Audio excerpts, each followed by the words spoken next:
bem-vindos ao nosso podcast de Momento Aduaneiro, oferecido aí pela nossa Comissão de Direito Aduaneiro da OAB de Santa Catarina. Hoje vamos falar sobre o impacto da regulação da infraestrutura sobre o comércio exterior, aproveitar a pauta aí do projeto PL Portos Secos A2. Estamos aqui com o Cleito Rodrigues, representando a APRA, Júlio César Dias, representando o Ministério dos Portos e Aeroportos, e o Marcelo D'Antona, representando a Associação Brasileira de Terminais e Containers, Abratec. Então, em nome de toda a OAB de Santa Catarina, eu agradeço a vocês pela participação, pela presença, pela brilhante exposição dos painéis que foram feitos ali, e em especial das informações que cada um de vocês trouxeram para nós aqui, para que o nosso público esteja atualizado e informado sobre essas questões, em especial da nossa logística, da regulação da logística em si, em especial a questão dos portos secos, CLIAs e EADs.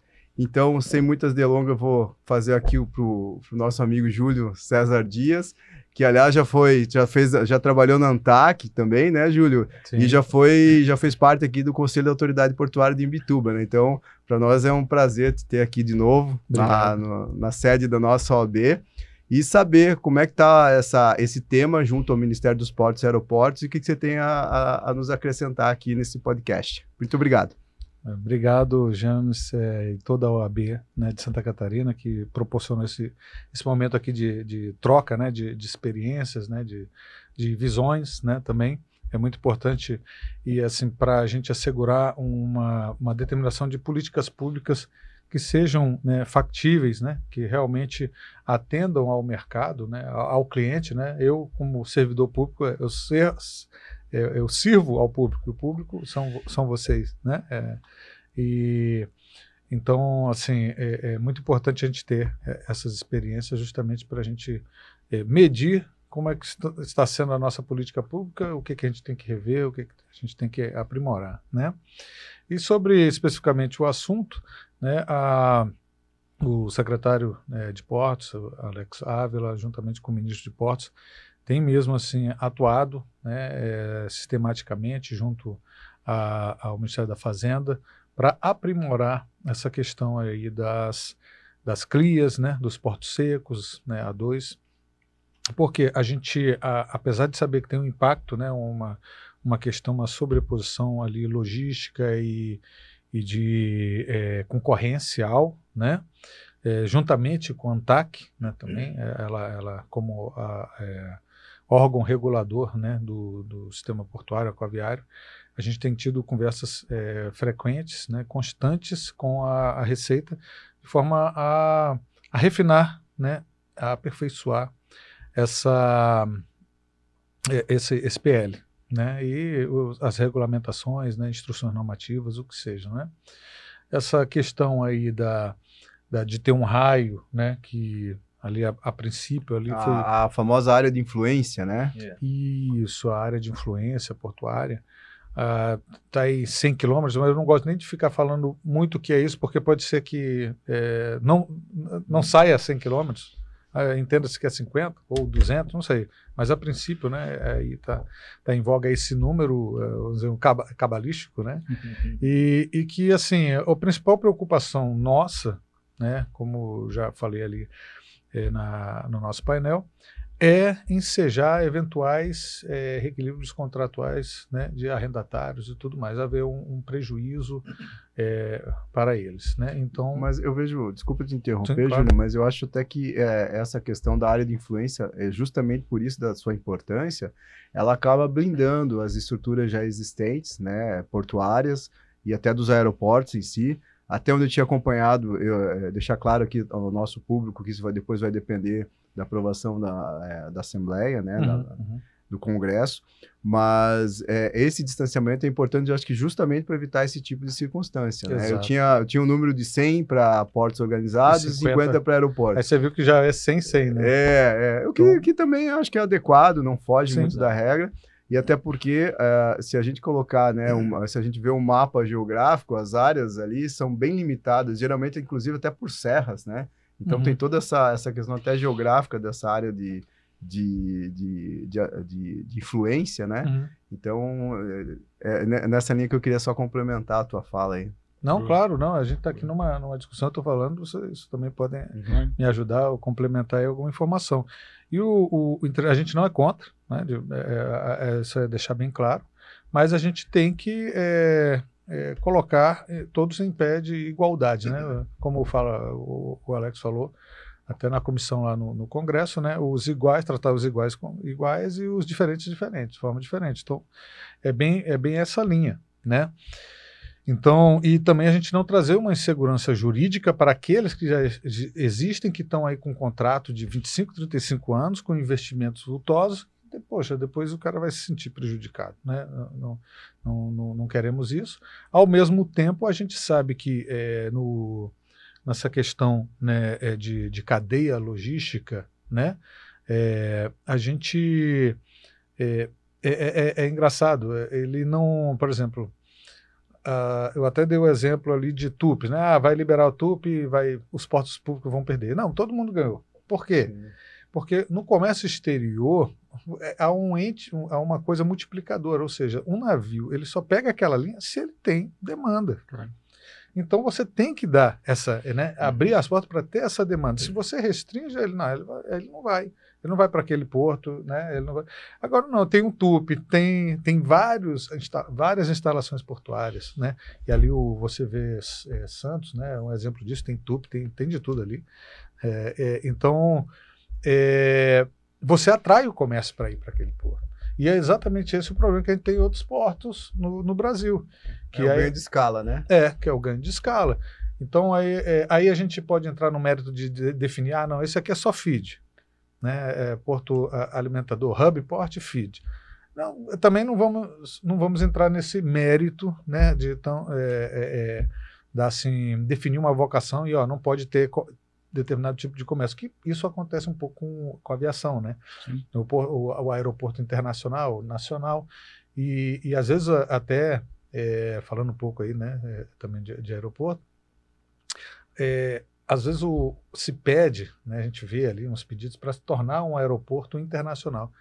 Aquilo é um tiro no pé, às vezes, porque porque tem toda uma legislação, uma série de coisas que tem que atender, que aquele porto vai ser fechado, não vai rodar. Então, é melhor não torná-lo, né? A gente não tem muito isso, né? O nosso viés na área portuária não é essa, não. Mas é uma coisa que tem que ser considerada também, né? Claro. E é importante dizer também que tanto os CRIAs, EADs, os portos secos, né, na sua forma de funcionar de cada um, respectivamente, são muito similares, mas a gente sabe que existe uma brecha para uns e outros, ou ausência de uma legislação, mas que eles são complementares das zonas primárias. Então, isso é a sua importância, né, de absorver toda essa movimentação também da zona primária para dar esse fluxo para que o navio chegue e não esteja com o porto lotado, seja na importação e na exportação.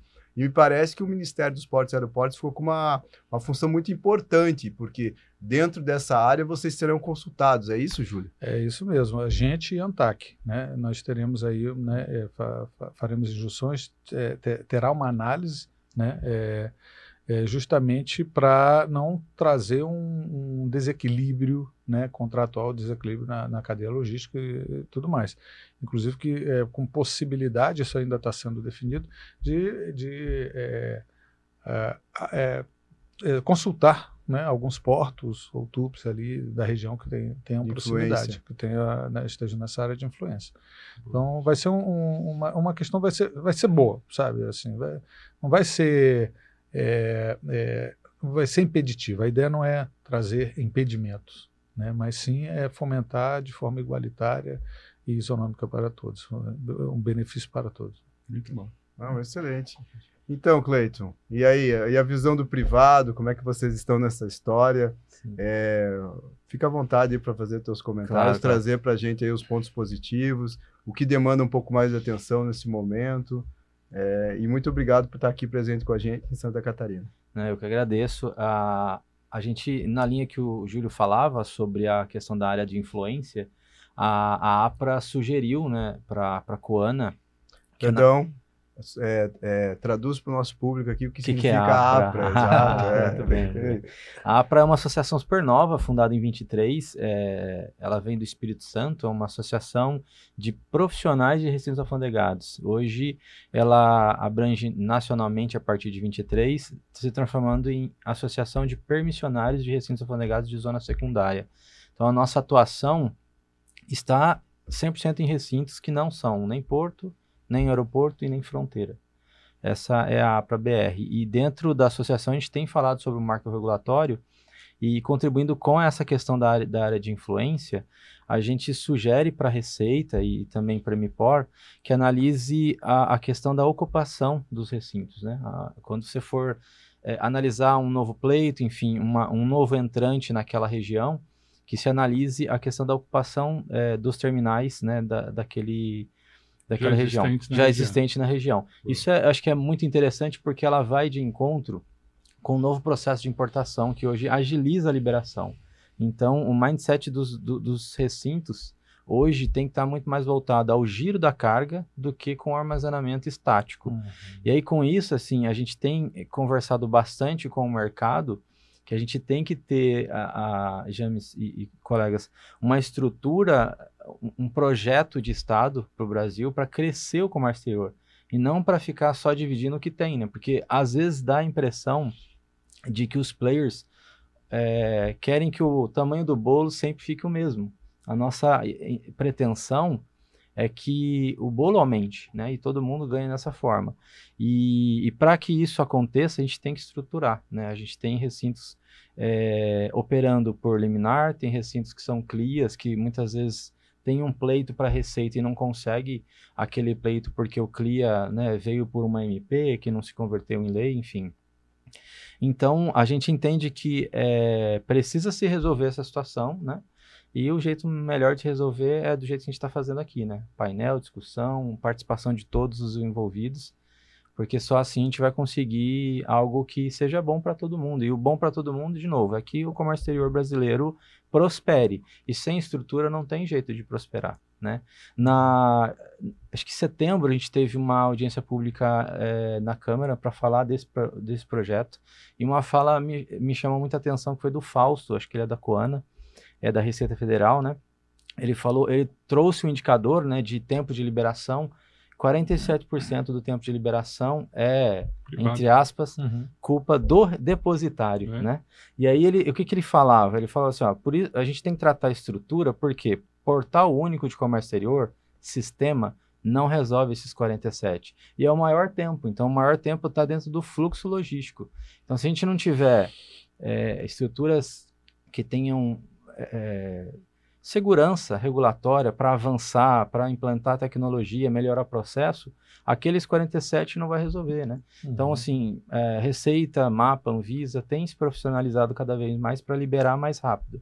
Só que aquilo que a gente depende da iniciativa privada, às vezes está barrado por conta dessa questão, né? Exatamente. Essa questão desse vácuo, né, legislativo, a gente pode dizer assim, é extremamente prejudicial, que é o tema aqui desse nosso podcast, que diretamente afeta o comércio exterior nas suas duas frentes, seja na importação ou na exportação, porque o empresário, a empresa que vai fazer o uso dos referidos recintos, ele vai ter que esperar, né, novos investimentos. Isso traz a agilidade nos despachos aduaneiros, inclusive, e isso é ruim para o usuário, para o depositário como um todo.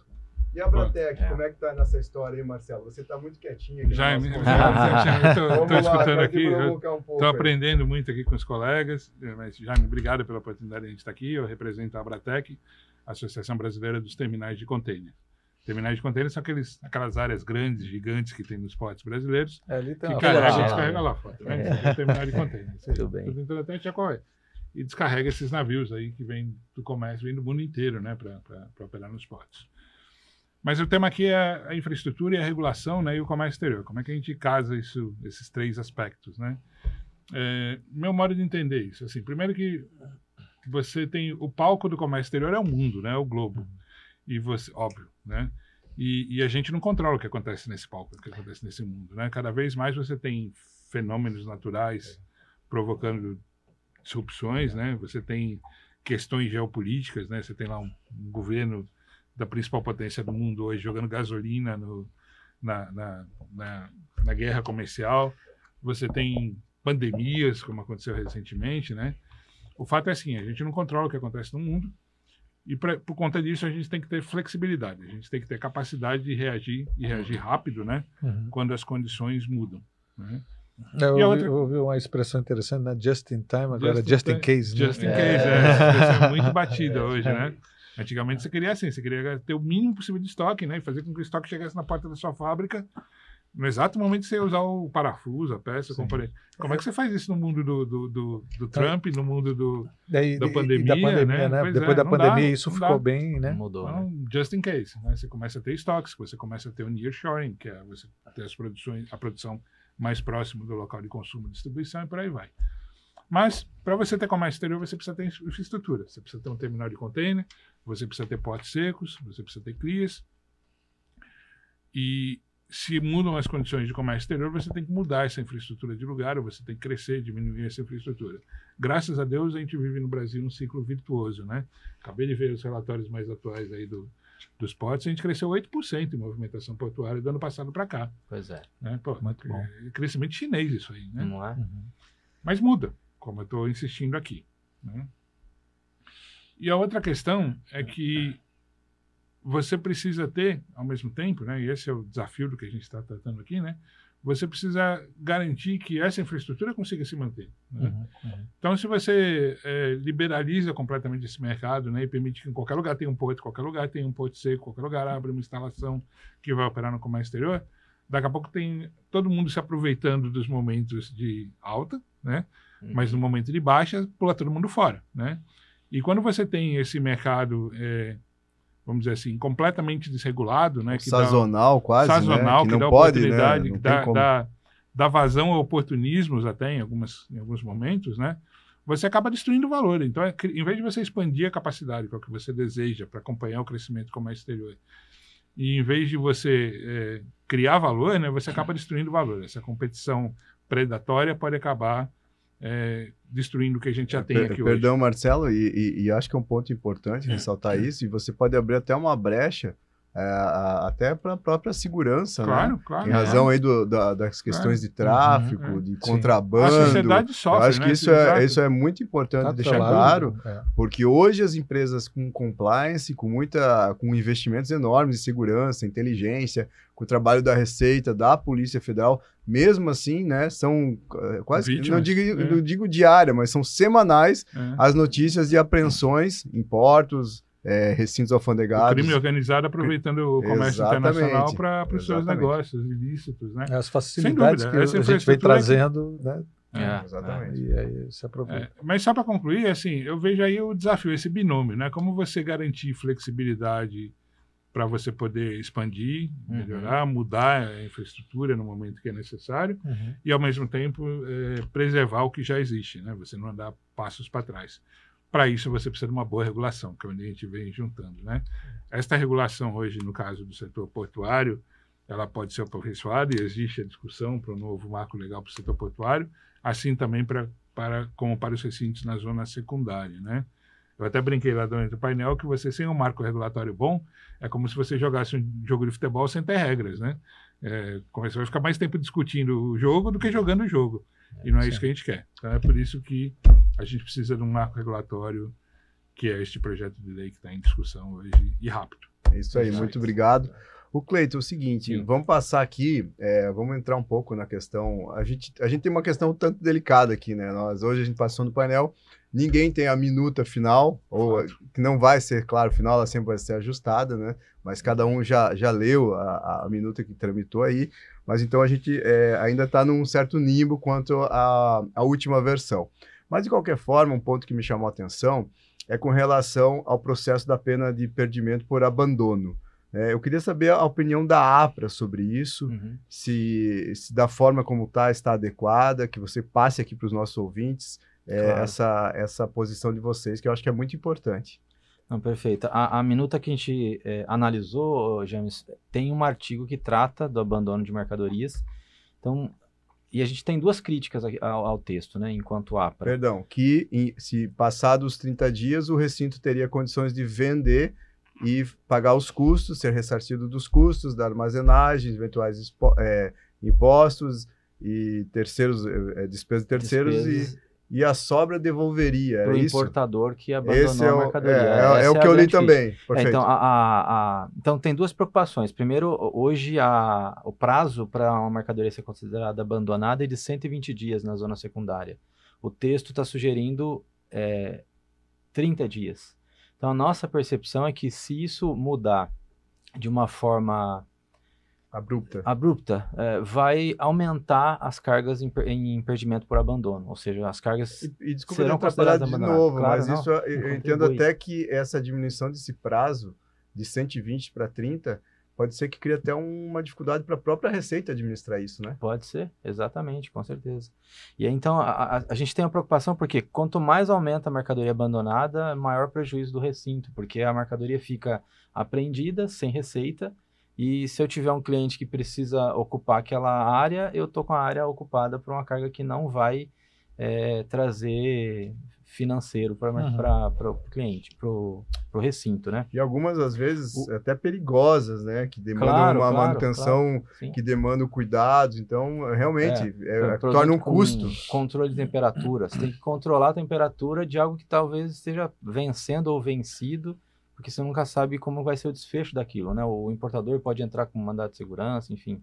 Então, é um problema. Se aumentar esse tipo de carga, vai aumentar o problema que já existe hoje. Essa carga, muitas vezes, não está sendo tratada, que poderia ser leilão, destruição, enfim.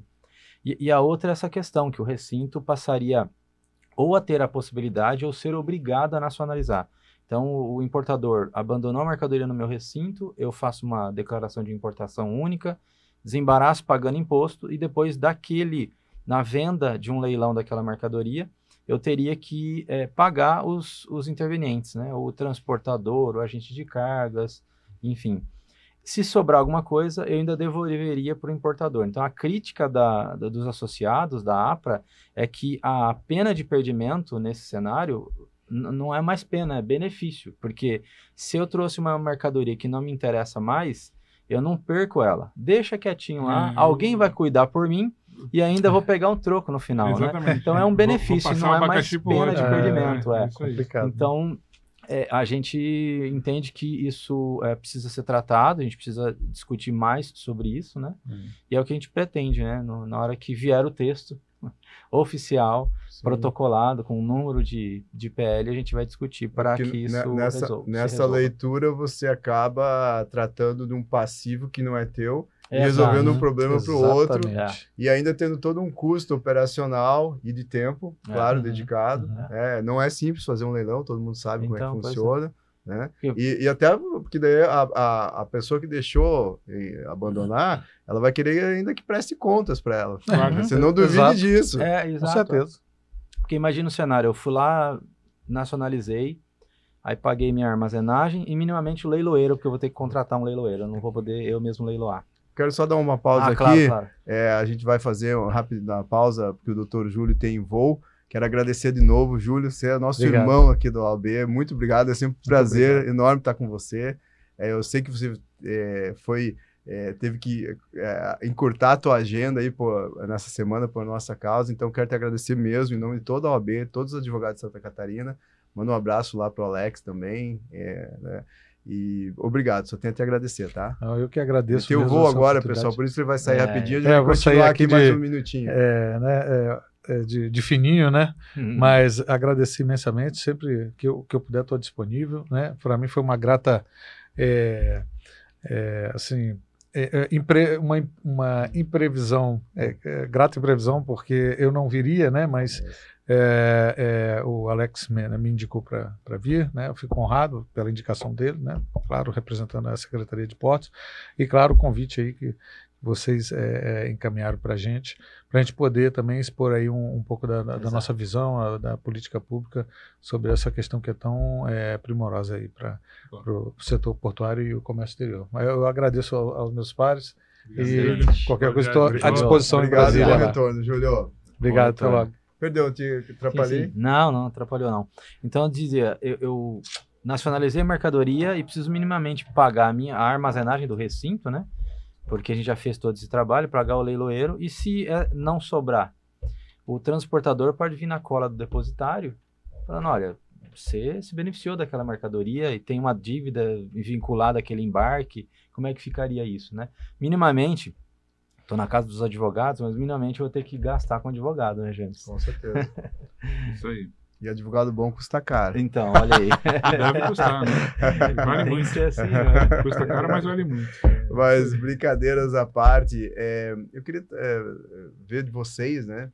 Porque também no texto do projeto, a gente sabe que para quem já tiver o operador econômico autorizado, Sim. vão ter alguns benefícios e algumas diferenças, como poder armazenar o produto já nacionalizado, fazer uma importação por controle de terceiros. Isso. Como é que o mercado está vendo isso? Isso é bom, não é?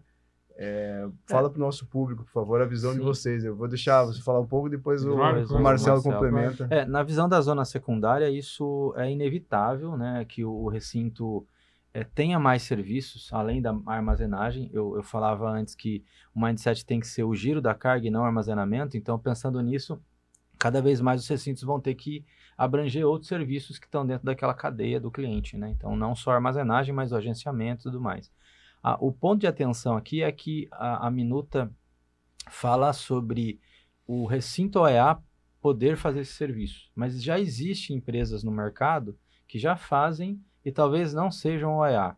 Hoje é aquela história, não é proibido prestar esse serviço. Se não é proibido, pode fazer. Então, e aí vem um marco regulatório dizendo, não, só pode agora quem é OEA. E como é que fica isso, né? Então, a gente entende que isso vai ser um problema a ser enfrentado no PL, ou depois, se vier isso via MP, alguma coisa do tipo, porque vai gerar uma insegurança para quem já explora isso. Perfeito. Sim. Marcelo chegou a tocar nisso hoje, né, Marcelo? Sim. Em razão até mesmo do próprio, esses outros segmentos que agregam ao recinto, à zona secundária, que inclusive o espaço da zona primária é muito nobre para algumas atividades como essa, né? Então, como é que a Abratec vê isso, Marcelo? A gente conversou hoje de manhã sobre isso no painel e eu vou dividir essa pergunta vou dividir a resposta a essa pergunta em dois pedaços, né? Mas primeiro a nossa visão sobre expandir o rol de serviços que os terminais de zona secundária, e por que não também os terminais de portuário, né, possam fazer. A gente precisa, como eu disse agora há pouco, a gente precisa ter uma regulação flexível, o mundo muda, né? Hoje você precisa de alguns tipos de serviço, amanhã você pode precisar de outros. E se você tiver uma regulação que ingessa isso, né, você tem um problema, né? Então, por que não você autorizar que empresas que são eminentemente hoje dedicadas ao serviço de armazenagem, ao serviço de movimentação de carga, possam expandir esse rol de atividades? Como você bem disse, Cleison, já tem gente fazendo isso, né? Mas por que não o armazém pode ser ele o próprio importador, ele próprio cuidar da importação, ele ser contratado por um terceiro para operar todo o processo de importação logística, entrega a carga lá no seu cliente, no seu consumidor final? Quer dizer, você torna o terminal de zona secundária ou terminal de zona primária um operador logístico, mais propriamente dito, né? Por que não? Né? Acho que a visão assim da Abratec, a minha pessoal e sem dúvida dos associados da Abratec, é que quanto mais flexibilidade em alguns pontos, melhor, né? Agora a questão do próprio programa OEA, né? O programa de operador econômico autorizado.